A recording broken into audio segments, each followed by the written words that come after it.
এবার যে খবরে নজর রাখবো, নিয়োগ দুর্নীতি মামলায় রাজ্যের প্রথম এফআইআর। পাহাড়ে স্কুলে নিয়োগ দুর্নীতি মামলায় প্রাক্তন শিক্ষামন্ত্রীর বিরুদ্ধে এফআইআর শিক্ষা দপ্তরের। শুধু পার্থ চট্টোপাধ্যায় নন, প্রাক্তন জিটিএ কর্তা বিনয় তামাং, তৃণমূল ছাত্র পরিষদের রাজ্য সভাপতি তৃণাঙ্কুর ভট্টাচার্যের বিরুদ্ধেও এফআইআর করা হয়েছে। সূত্রের খবর, এফআইআরে তৃণমূলের একাধিক নেতার নাম রয়েছে। পার্থ চট্টোপাধ্যায় রাজ্যের প্রাক্তন শিক্ষামন্ত্রী, তার বিরুদ্ধে এফআইআর দায়ের করল শিক্ষা দপ্তর। নিয়োগ দুর্নীতিতে পার্থ চট্টোপাধ্যায়কে গ্রেফতার করেছে ইডি। জেলে থাকা প্রাক্তন শিক্ষামন্ত্রীর বিরুদ্ধে এবার এফআইআর দায়ের করল শিক্ষা দপ্তর। জিটিএ এলাকায় নিয়োগ দুর্নীতির অভিযোগে বুধবার এফআইআর করে স্কুল শিক্ষা দপ্তর। বিধাননগর উত্তর থানায় করা এই এফআইআরে নাম রয়েছে প্রাক্তন জিটিএ কর্তা বিনয় তামাংয়ের। তৃণমূল ছাত্র পরিষদের রাজ্য সভাপতি তৃণাঙ্কুর ভট্টাচার্যের। সূত্রের খবর, তৃণমূলের একাধিক নেতারও নাম রয়েছে শিক্ষা দপ্তরের করা এফআইআরে।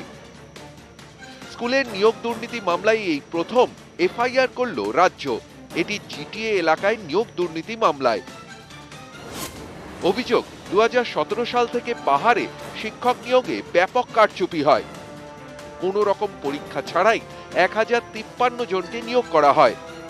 অভিযোগ, তৎকালীন জিটিএ কর্তা বিনয় তামাং যে নামের তালিকা দেন তারাই চাকরি পান। গত মঙ্গলবার এই নিয়োগ মামলা ওঠে কলকাতা হাইকোর্টে। ছদ্মনামে আসা চিঠির ভিত্তিতে জনস্বার্থ মামলা দায়ের হয়। কলকাতা হাইকোর্ট বিষয়টি প্রাথমিক অনুসন্ধানের জন্য সিবিআইকে নির্দেশ দেয়। এরপরই তৎপর হয় শিক্ষা দপ্তর। স্কুলে নিয়োগে ভুরি ভুরি দুর্নীতির অভিযোগ। প্রাক্তন শিক্ষামন্ত্রী ছাড়াও তৃণমূলের একাধিক বিধায়ক এবং নেতা গ্রেফতার হয়েছেন। শিক্ষা দপ্তরের ভূমিকা নিয়ে প্রশ্ন উঠেছে। এবার পাহাড়ে নিয়োগ দুর্নীতির অভিযোগ প্রকাশ্যে আসতেই তৎপর হয় শিক্ষা দপ্তর, দায়ের করে এফআইআর। এর আগে কখনো এফআইআর করেনি শিক্ষা দপ্তর, কিন্তু এবার জিটিএ এলাকায় নিয়োগে দুর্নীতি মামলায় হাইকোর্টের সিবিআই অনুসন্ধানের নির্দেশের পরের দিনই এফআইআর করেছে শিক্ষা দপ্তর। পর্যবেক্ষকদের একাংশের ধারণা, এবার যাতে শিক্ষা দপ্তরের ভূমিকা নিয়ে আইনি প্রশ্নের মুখে পড়তে না হয় সেই কারণেই এফআইআর। এই এফআইআরই নাম পার্থ চট্টোপাধ্যায়, তৃণাঙ্কুর ভট্টাচার্য, বিনয় তামাংদের। নিউজ 18 বাংলা।